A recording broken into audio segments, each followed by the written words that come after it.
सबों को सलाम पहुंचे, सबों को सलाम पहुंचे। Hallelujah, hallelujah. जरा बुलंद आवाज से नारा लगाएंगे, हालेलुया, हालेलुया। मेरा और आपका जिंदा खुदा हमारे दरमियान क्या है? मौजूद है, और वो खुदा अब हमारी जिंदगियों से बोलने जा रहा है। आमीन, आमीन, आमीन। हमारा जिंदा खुदा हमारी जिंदगियों से बोलने जा रहा है, ना कि मैं आपसे कलाम करने जा रहा हूं, बल्कि खुदा, जिंदा खुदा अपने खादमों के वसीला हमारी जिंदगियों से हम कलाम होता है। और ये खुदा का कलाम जो हम हर रोज सुनते और सीखते हैं, हम खुदा के घर में आते हैं और समझते और सीखते हैं, ये खुदा का कलाम ना सिर्फ कलीसिया के लिए, बल्कि ये खुदा का कलाम सुनाने वालों के लिए भी होता है। आमीन, क्योंकि खुदा का कलाम बाइबल मुकद्दस के अंदर लिखा हुआ है। इब्रानियों की किताब के अंदर लिखा है कि खुदा का कलाम हर एक दो धारी तेज तलवार से ज्यादा तेज है, जो बंद बंद और गुदे गुदे से गुजर जाता है। हालेलुया। और खुदा का कलाम हथौड़े की मानिंद है, जो पत्थर दिलों को चकनाचूर कर देता है। Hallelujah, hallelujah. मेरे अज़ीज़ों, खुदा के कलाम की अहमियत को समझिए। खुदा के कलाम के बरकत को हम उसी वक्त रिसीव कर सकते हैं जब हम तवज्जो से खुदा के कलाम को सुनते हैं। आमीन, आमीन, आमीन। आज कौन सा दिन है जी? इतवार का दिन नहीं है? आज कौन सा दिन है जी? है जी? बोलो भाई, जोर ना बोलो, गलत नहीं है, सही है। कौन सा दिन है जी? आवाज़ां जरा घट आ रही हैं। कौन सा दिन है? मां दा दिन है, प्यो दा दिन है, फादर डे आज। मेरे अज़ीज़ों, आज हम बाप के तल्लक से ही बाइबल मुकद्दस में से सीखेंगे। मेरे अज़ीज़ों, बाइबल मुकद्दस के अंदर जो हमें बाप मिलते हैं, आज हम सीखेंगे कि बाइबल मुकद्दस कितने बाप के बारे में सिखाती और समझाती है। चले, इससे पहले कि बाइबल मुकद्दस से सीखें, मैं आपसे पूछना चाहूंगा कि हमारे इस दुनिया के अंदर कितने बाप होते हैं? हाँ जी, कोई तो बता दे भाई। हाँ जी, जी, हाँ जी, कोई और? हाँ जी, दो, हाँ जी, तीन। चले आए बाइबल मुकद्दस में से आज सीखते हैं। आइए बाइबल मुकद्दस का हवाला देखेंगे बाइबल मुकद्दस में से, और अगर आप गौर से सुनेंगे तो आपको समझ में आएगी बात। अगर आप तवज्जो से सुनेंगे नहीं तो समझ में नहीं आएगी बात, क्योंकि आज का मैसेज जो है वो ऐसे खुला खुला मैसेज नहीं है। अमूमन इमसाल की किताब में से आज के अनवान या आज के मजमून पर मैसेज दिया जाता है, पैगाम दिया जाता है, लेकिन आज इमसाल में से कलाम नहीं है फादर डे के ऊपर ही, बाप के ऊपर ही कलाम है। लेकिन आज जो है वो कलाम हम इमसाल में नहीं जाएंगे, बाइबल मुकद्दस की और जगहों से सीखेंगे। आमीन। सो बाइबल मुकद्दस की पहली किताब, पैदाइश की किताब, उसका 37वां बाब, 37 चैप्टर और उसकी 9वीं आयत का मुतालिया करेंगे। खुदावन के कलाम में यूं लिखा है। ठहरिए जी भाई। हाँ जी, जिसको हवाला याद है जरा हाथ दिखा दे। अभी हवाला क्या बताया है? जेड़े हाथ चुक रहे मैं पूछ भी लेना है, हुण ठा हो गए ने हाथ। हाँ जी, हाथ दिखाएं जरा जिसको हवाला याद है। ऐ तवज्जो है साडी। क्या ये तवज्जो है हमारी खुदा के कलाम की तरफ? फिर दोबारा बताने लगे हैं, जरा गौर से सुनिएगा। पैदाइश की किताब, बाइबल मुकद्दस की पहली किताब, उसका 37वां बाब 37 चैप्टर है और उसकी 9वीं आयत वर्ष नंबर 9 से मुतालिया करने लगे हैं। हवाला सबको याद हो गया? हवाला सबको याद हो गया? याद रखना, मैं मैसेज के बाद पूछूंगा आपसे आखिर से। जी भाई पढ़िएगा। खुदावन के कलाम में यूं लिखा है, फिर उसने दूसरा ख्वाब देखा और अपने भाइयों को बताया। अब बाइबल मुकद्दस में यहां पर याकूब है और याकूब के जो हैं वो बेटे हैं, और याकूब के बेटों में से एक बेटा है जिसका नाम क्या है? क्या नाम है जी? सुनिया नहीं जे भाई जी, तुम्हारा पढ़ दो यार। फिर उसने दूसरा ख्वाब देखा और अपने भाइयों को बताया। हाँ जी। उसने कहा, देखो मुझे एक और ख्वाब दिखाई दिया है कि सूरज और चांद और 11 सितारों ने मुझे सजदा किया। यहाँ पर यह ख्वाब देखने वाला यूसुफ है, याकूब का बेटा। आमीन। कौन है जी? यहां पर यह ख्वाब देखने वाला जो बेटा है उसका नाम क्या है? यूसुफ है। और यूसुफ जो है मुल्क मिस्र का हुक्मरान बना है। आमीन। कहां का हुक्मरान बना है? मुल्क मिस्र का हुक्मरान बना है।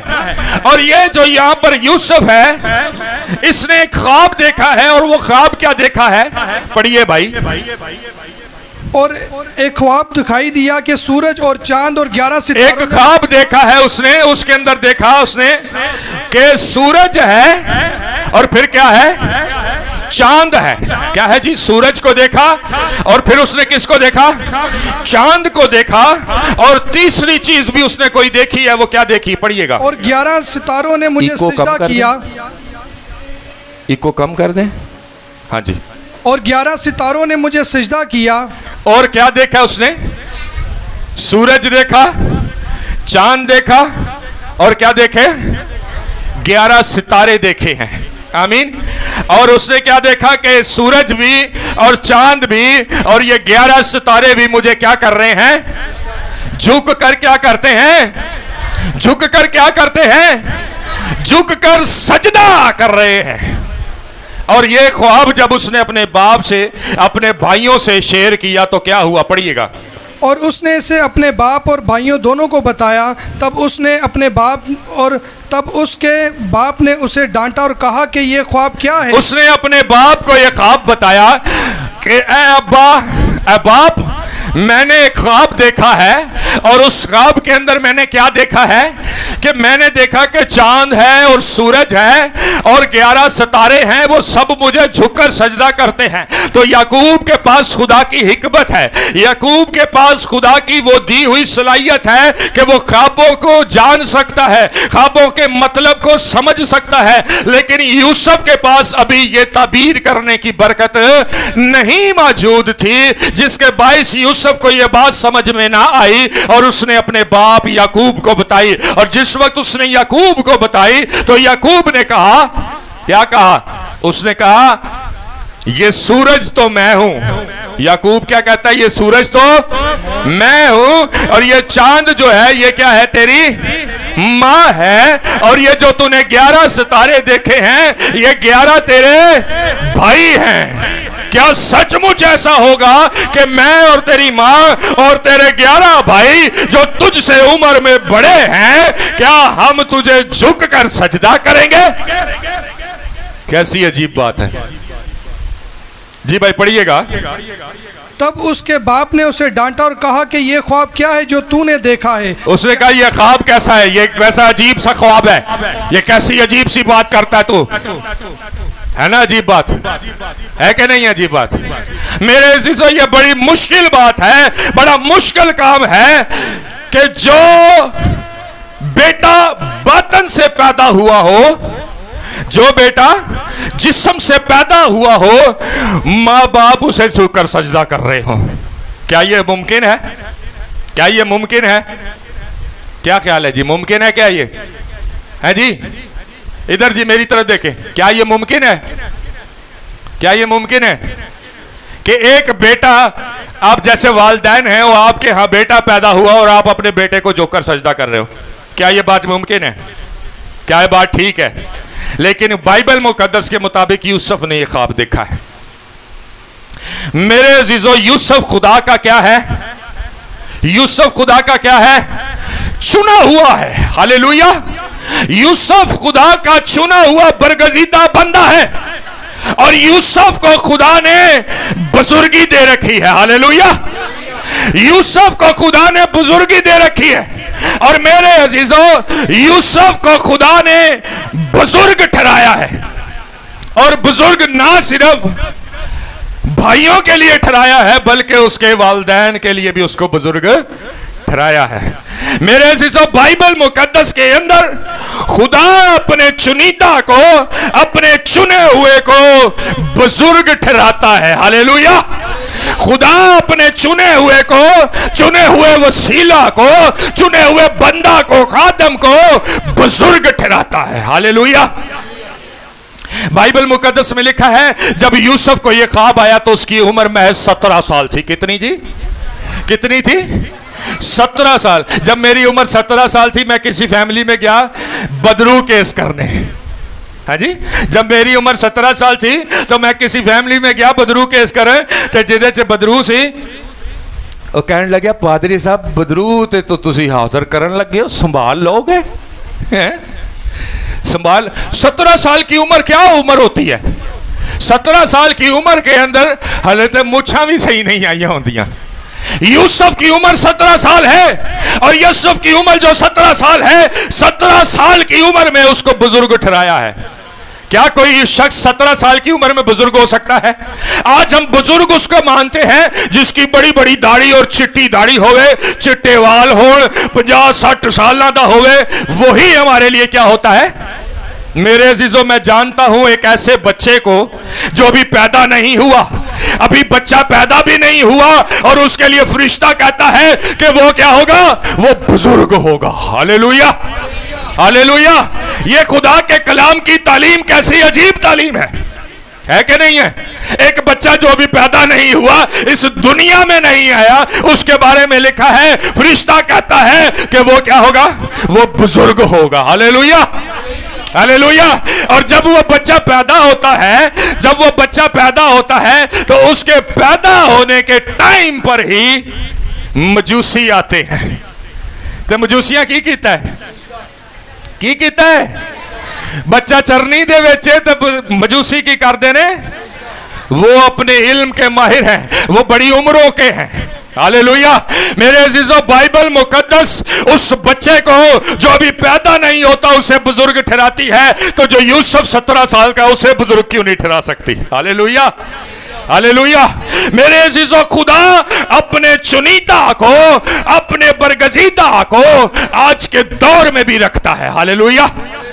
मेरे अजीजों अगर यूसुफ ना होता तो उसके वालिदैन भी जिंदा ना होते, अगर यूसुफ ना होता तो उसके भाई भी जिंदा ना रहते, क्योंकि बाइबल मुकद्दस में लिखा है कि यूसुफ जब मुल्क मिस्र का हुक्मरान बना है तो वो आस पड़ोस के मुल्कों में तमाम खितों के अंदर काल पड़ गया है।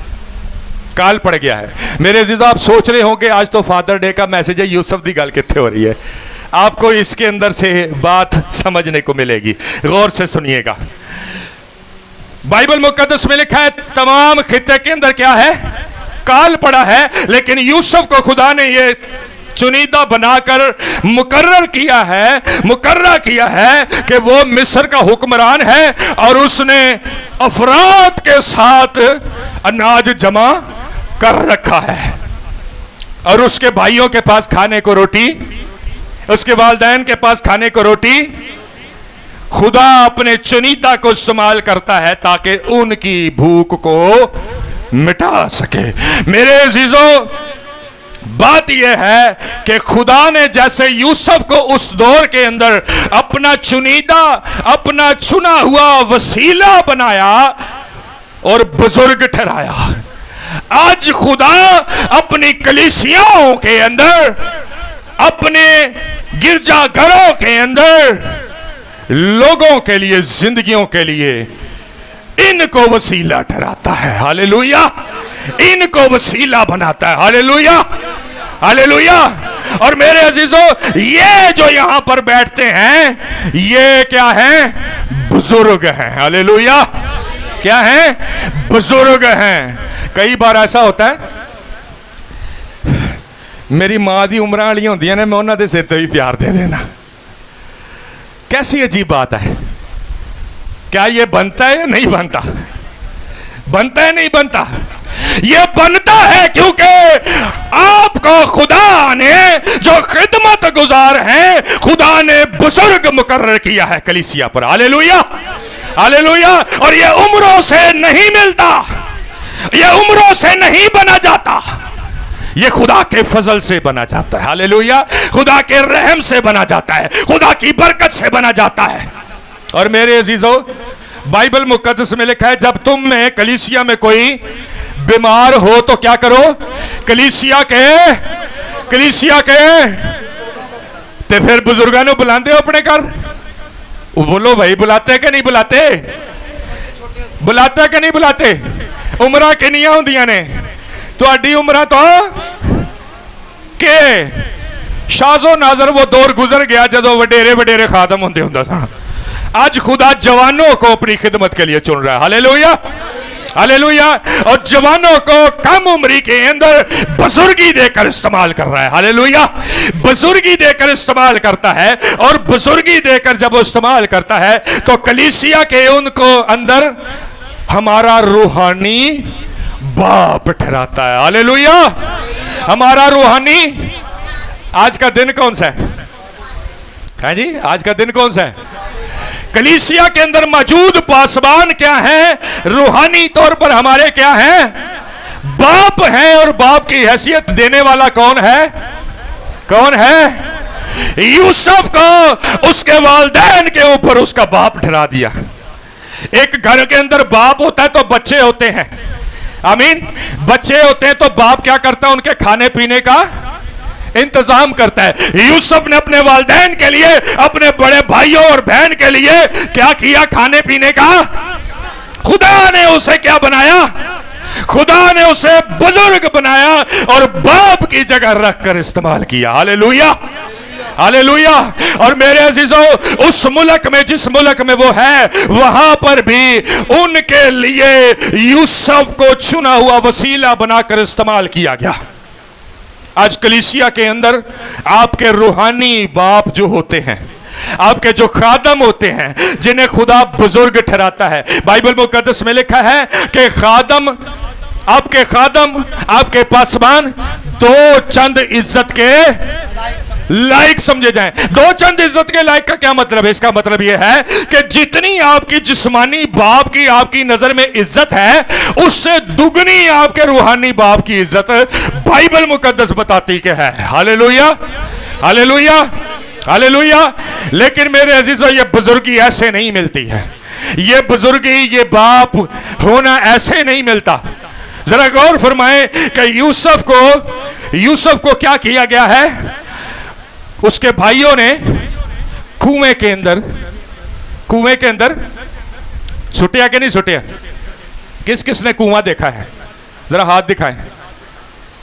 कुआं एक ऐसी चीज है जिसे बाहर से दूरों भी देख के क्या आता है? खौफ आता है। बंदा लागे नहीं जाता किथे बेचना डिग पाइए। मेरे अजीजों, उस यूसुफ की जगह जरा अपने आप को रख कर देखें कि आप कुएं के अंदर मौजूद हैं। कुएं के अंदर आपको डाल दिया गया है। कैसी अजीब हैबतनाक हालत होगी वहां पर, है कि नहीं? बड़ी अजीब और हैबतनाक हालत होगी वहां पर। आमीन।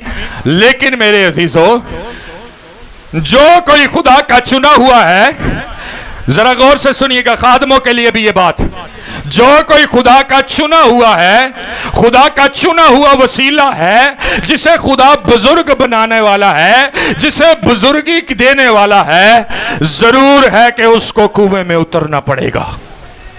जरूर है कि उसको कुएं में उतरना पड़ेगा, मुसीबत में जाना पड़ेगा, मुसीबत में जाना पड़ेगा।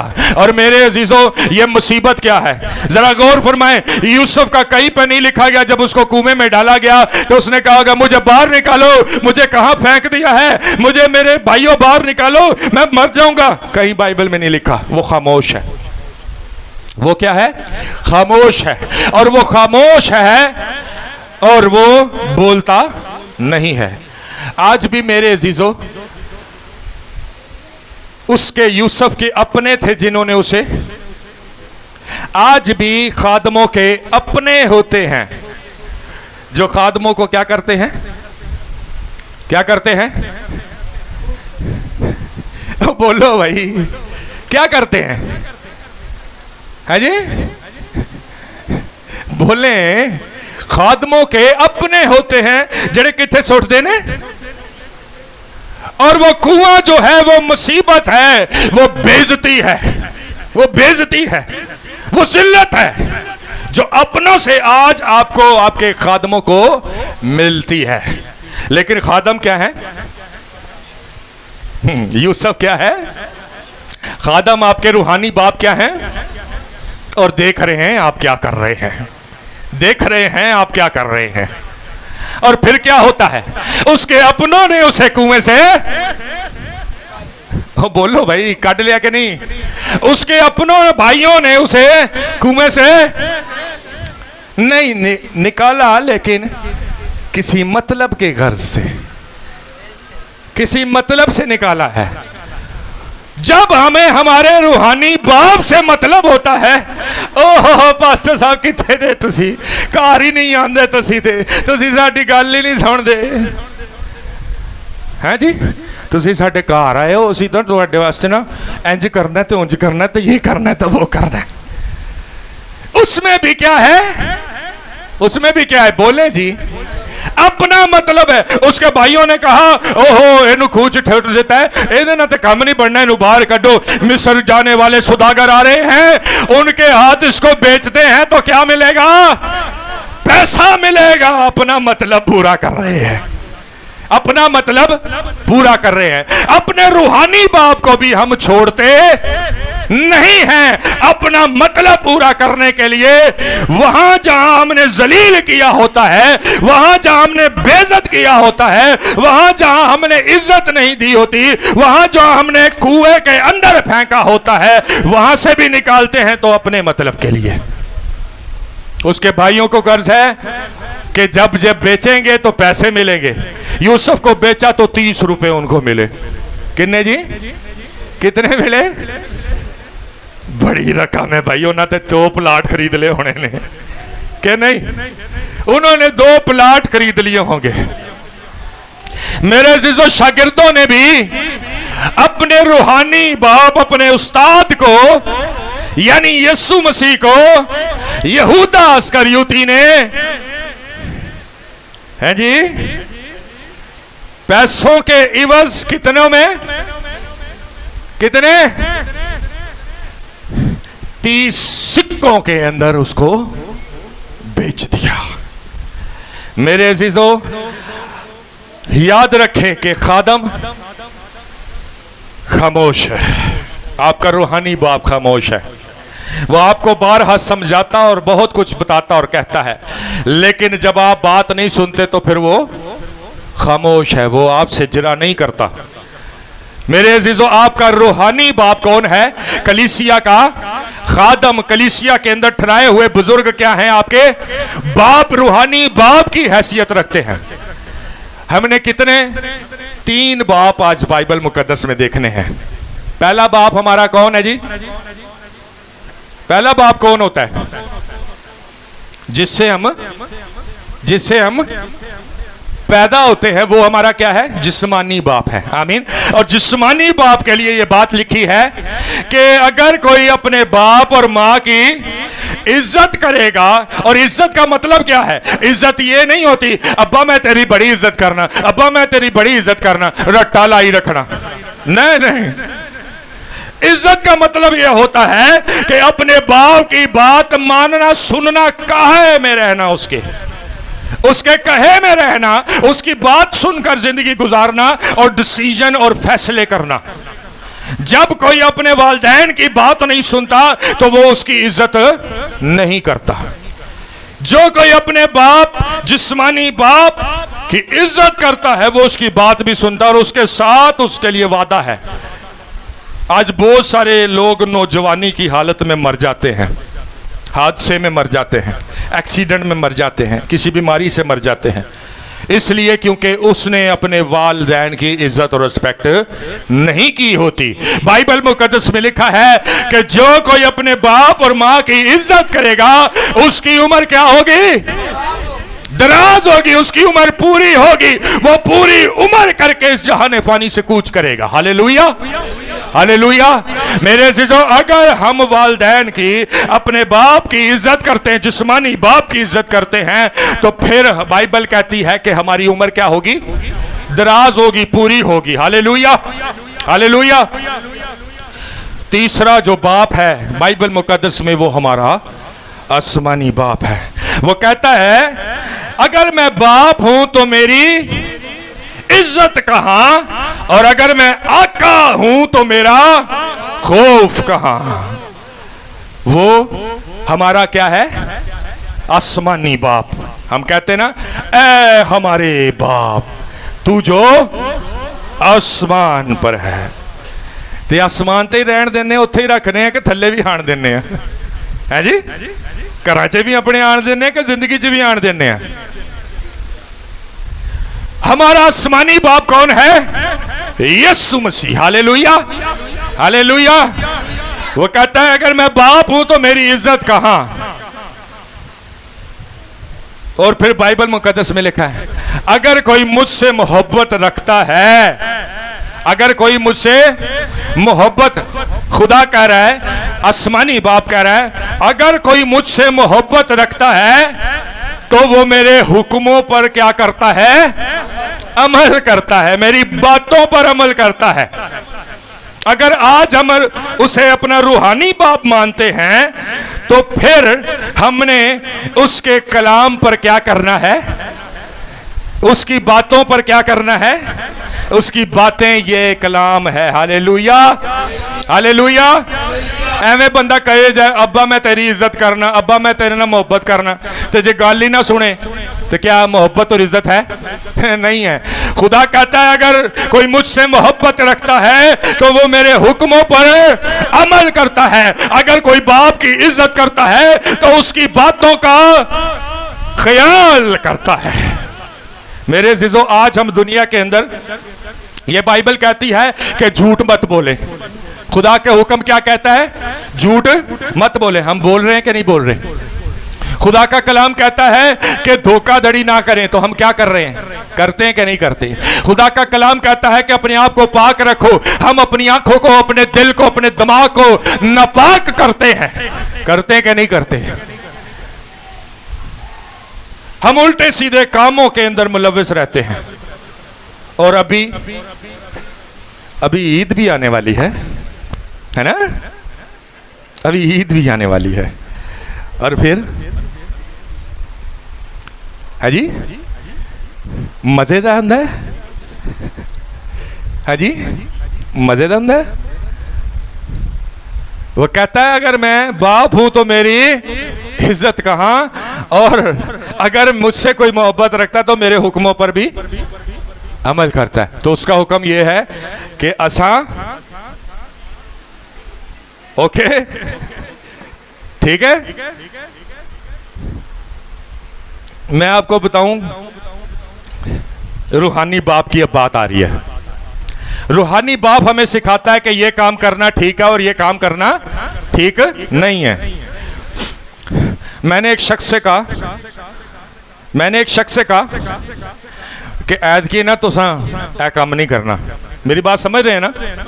ऐद की तुसा ए काम, उन्हें कहा नहीं, क्यों नहीं करना? करना है असा ते हर साल करना होंदा है। मैं कहा अच्छा देख लियो फिर।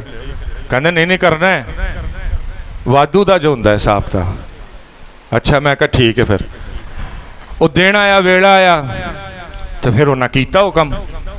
जदों बंदे ने वो काम किया तो वो बंदे नूं मोशन लग गए। वो बंदे नूं मोशन लग गए। वो हुण दवाइयां खाई जाए तो मोशन ना रुकण, मोशना के बाद उल्टियां शुरू हो गई। वो हुण डॉक्टर को जाए तो बंद ना होवे काम। मैनू पता लग्या, मैं गया उन्होंने कोल। मैं कहा हाँ जी सुनाओ। ओ जी बड़ा काम खराब है, बड़ा काम खराब। मैं कहा मैं ਤੁਹਾਨੂੰ ਉਦੋਂ ਮਨਾ ਕਰਦਾ ਸੀ ਤੁਸੀਂ ਹਟਦੇ ਨਹੀਂ ਸੀ नहीं नहीं मेरा काम खराब है की ਤੁਹਾਨੂੰ दसीए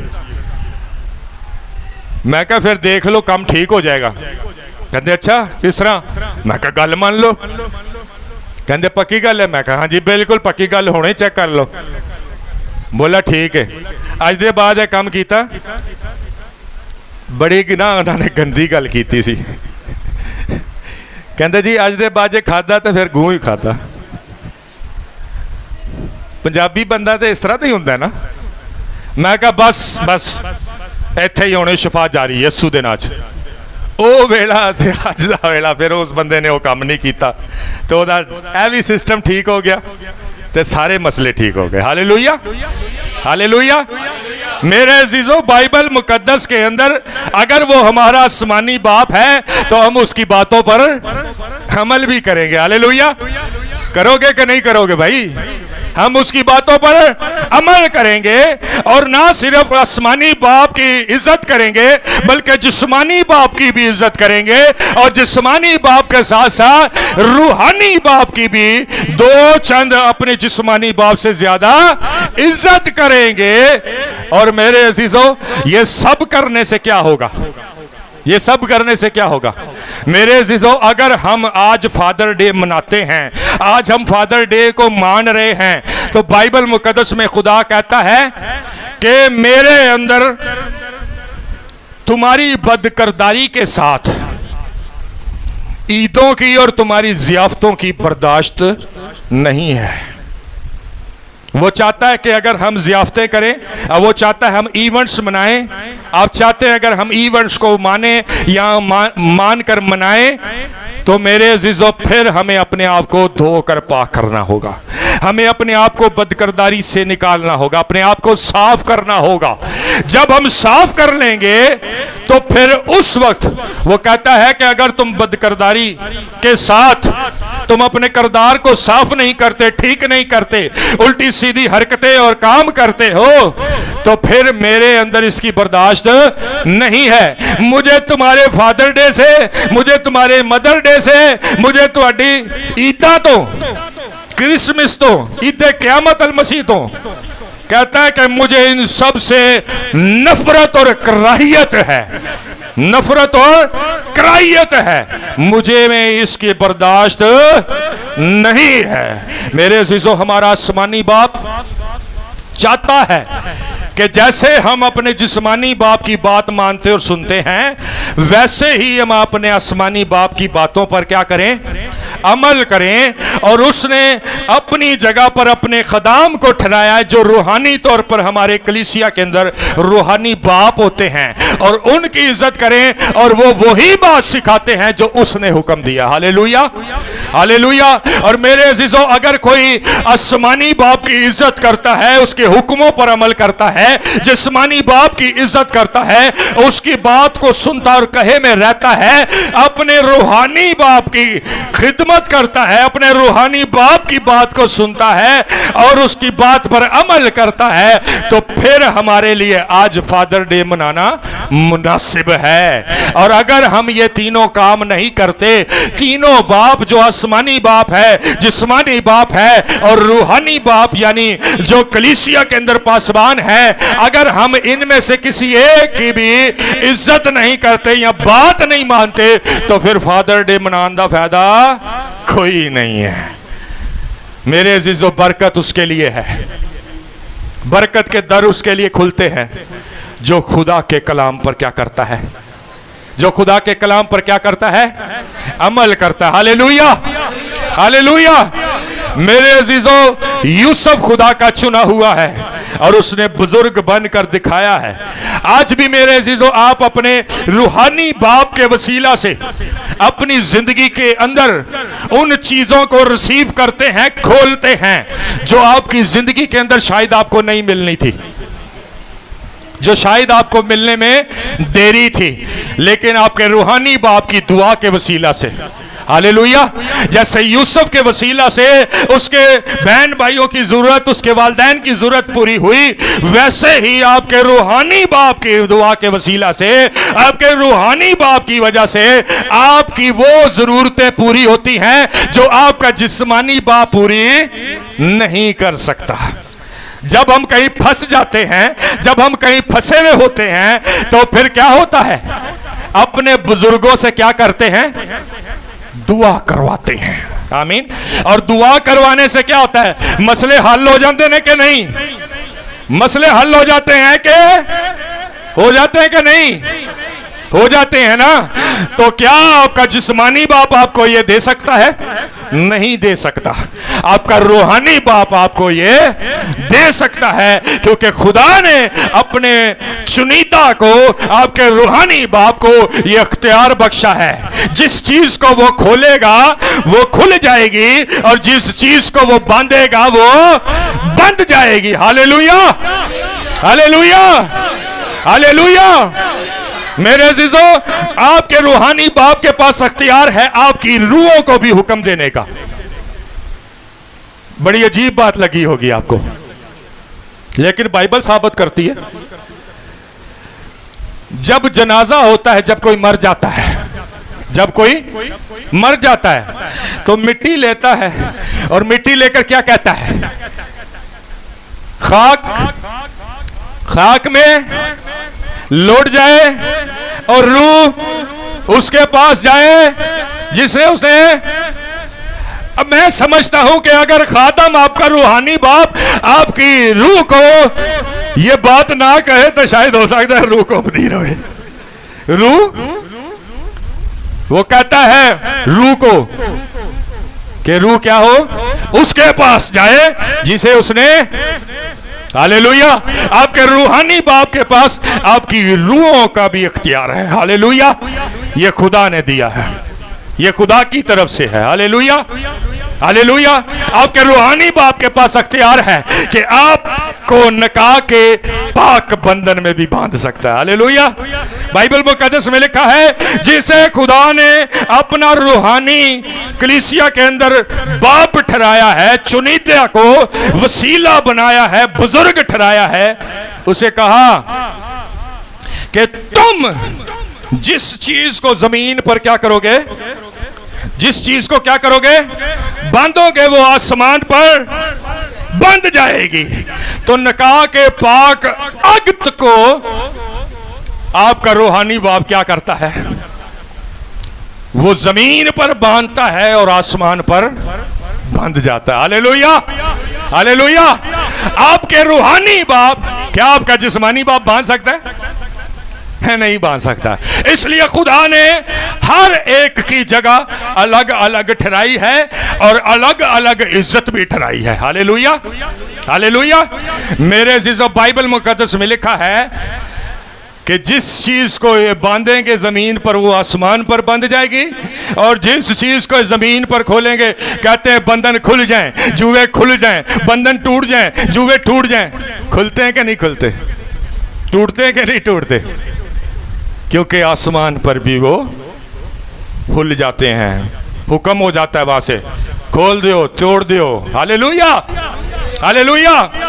मेरे अजीजों, जहां पर आपको ऐसा रूहानी बाप मिले, वहां पर आपके ऊपर वाजिब है कि आप अपने पासबानों के वफादार रहें। हालेलुया। उनके साथ मोहब्बत रखें, उनकी बात पर अमल करें, उनकी इज्जत करें, और अपने जिस्मानी बाप की भी इज्जत करें, अपने रूहानी बाप की भी इज्जत सबसे पहले करें और उसको अव्वल दर्जा दें। जब आप अपने जिंदा खुदा, अपने रूहानी बाप को, अपने आसमानी बाप को इज्जत देते हैं, उसकी बात मानकर अव्वल दर्जा देते हैं, तब वो आपको भी अव्वल दर्जे की बरकत देता है। आइए हम अपने सरों को झुकाते और अपनी आंखों को बंद करते हैं। खुदावंद यीशु आपको बरकत दे।